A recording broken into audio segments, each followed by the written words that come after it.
Bonjour, aujourd'hui je vais vous faire une petite vidéo sur le thème de la connexion à la Terre, de l'enracinement et des visualisations. Visualisation d'enracinement. Ça fait pas mal de temps que je m'intéresse à tout ce qui est spiritualité, ésotérisme, chakra et compagnie. Donc ça fait pas mal de temps que j'entends parler d'enracinement, d'ancrage, de chakra racine, et de toutes les techniques qui sont censées aider à développer tel ou tel chakra. J'ai dû commencer à m'intéresser à tout ça vers, je sais pas, vers 17-18 ans. J'en ai 41 maintenant, donc ça fait pas mal de temps que je lis beaucoup de choses, que j'entends beaucoup de choses sur le sujet. Voilà. Et donc aujourd'hui, petite mise au point sur le sujet. Il y a quelques mois, j'ai découvert un truc qui s'appelle la connexion à la Terre. Enfin, j'ai commencé à pratiquer parce que ça faisait un petit moment que j'en avais entendu parler. Et puis j'ai commencé à pratiquer, j'ai commencé à me rendre compte que ça m'apportait vraiment beaucoup. Et donc je me suis beaucoup documentée, j'ai beaucoup pratiqué, j'ai beaucoup expérimenté, observé, cogité. J'ai fait pas mal de recherches.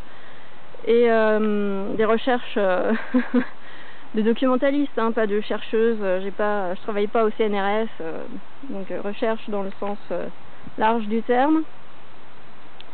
Donc qu'est-ce que c'est que la connexion à la Terre?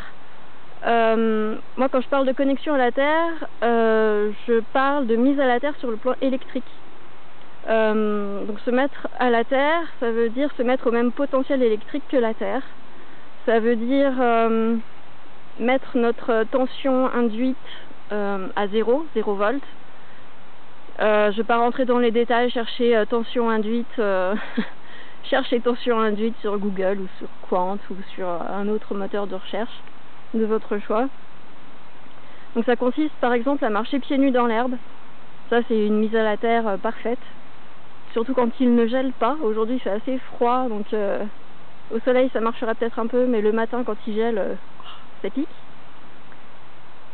Donc connexion à la Terre, se mettre au même potentiel électrique que la Terre. Il y a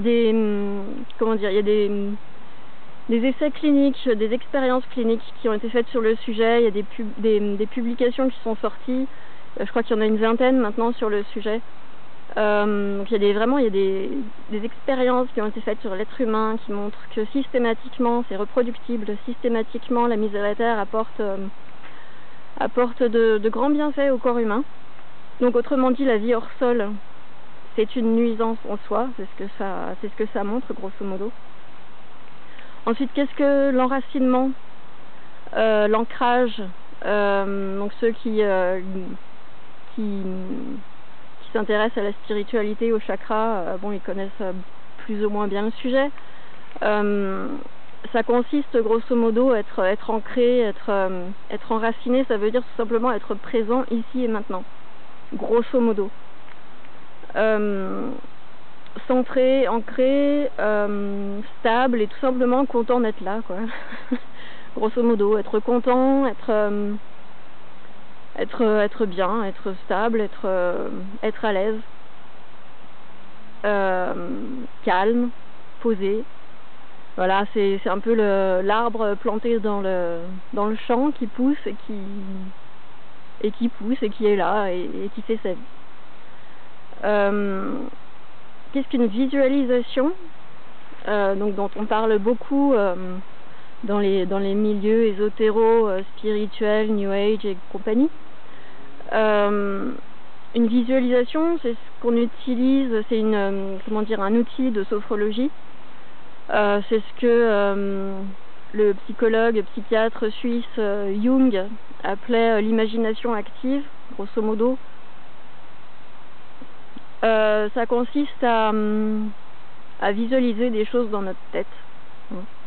Et une visualisation d'ancrage ou d'enracinement, ça va consister grosso modo à se visualiser soi-même avec des racines qui nous poussent aux pieds ou qui poussent dans le prolongement de notre sacrum, par exemple.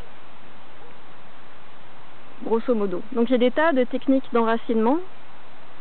Il y a les visualisations, Il y a porter certaines couleurs, les couleurs qui rappellent la terre, ça peut être du rouge, ça peut être des ocres, du marron, ça peut être porter certaines pierres, voilà, il y a toutes sortes de techniques d'enracinement. Et où j'appellerais ça plus volontiers de pseudo-enracinement maintenant, pardon. Parce que depuis que j'ai découvert tout le potentiel de la connexion à la terre, je me dis mais c'est ça en fait l'enracinement, c'est de pratiquer la connexion à la terre, c'est d'être connecté à la terre sur le plan électrique. Alors beaucoup de gens vont me dire non c'est pas ça, t'as rien compris. Je vais partir du principe que ces personnes-là qu'elles ne sentent pas la différence entre la vie hors sol et la vie connectée. Donc elles feraient bien de développer un petit peu leur perception, d'y faire un petit peu plus attention, de faire des expériences. Pour moi maintenant, quand j'entends parler de visualisation d'enracinement, je considère que c'est de la branlette spirituelle, ni plus ni moins. Alors certaines personnes vont pouvoir y croire, et croire sincèrement que ça marche et que c'est comme ça qu'on s'enracine. Non. non. Et pour ça, je vais vous donner une image pour essayer de comprendre, de vous expliquer un peu mon point de vue. Je vais vous parler des pommes de terre. Je ne sais pas si vous avez déjà mis des pommes de terre dans un placard l'hiver, ou même n'importe quand au long de l'année.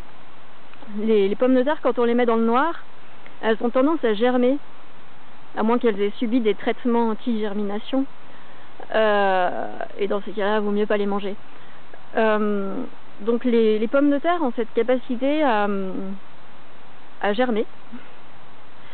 Sans eau, sans terre, sans lumière, elles vont germer. Elles vont faire des germes, autrement dit, elles vont faire des racines. Je pense au mieux que les visualisations d'enracinement, que toutes ces méthodes d'enracinement, toutes ces techniques de pseudo-enracinement peuvent servir à ça, c'est-à-dire à développer des germes de racines, comme les pommes de terre dans le noir à la cave. Mais de là à appeler ça de l'enracinement, non. Si la pomme de terre elle reste sur la cave, sur l'étagère à la cave, elle va pas pousser. Elle va juste rester là avec ses petits germes. Elle va faire des germes. Et puis elle va finir par se flétrir. Et puis par pourrir. Voilà. Donc avec toutes nos techniques d'enracinement, je pense qu'on peut faire comme la pomme de terre. Oui, on peut germer, mais on va pas pouvoir pousser. On va pas pouvoir pousser et être content comme l'arbre dans son pré, ici et maintenant. On va juste être comme des pommes de terre dans le noir, et on va pas aller bien loin comme ça. On va pas fleurir, on va pas se développer. Voilà. Je commence à avoir froid en fait. Oui, on est le 9 février 2018 et on se les pèle. C'était la montagne. C'est la fin de l'après-midi. Et petite vidéo de 9 minutes, on va dire, c'est déjà pas mal. Je crois que j'ai fait le tour. Donc je vais vous laisser. À la prochaine.